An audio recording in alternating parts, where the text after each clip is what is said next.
వస్తారు, ప్రార్థన చేస్తారు, కొంచెం ఉద్యోగం, బలమైన ఉద్యోగం వచ్చి నెల తిరిగే లోపల హ్యాండ్ బ్యాగ్ లో 300 వీళ్ళు పడిపోతున్నాయి అనుకోండి.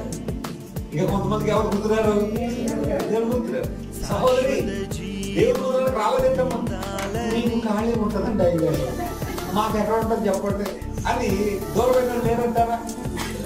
ఆరోగ్యం బాగా లేనందుకు దేవుడు కావాలి. ఆరోగ్యం రాగానే కొంతమంది ఎక్కడికి రారు? దేవుడి దగ్గరికి రారు.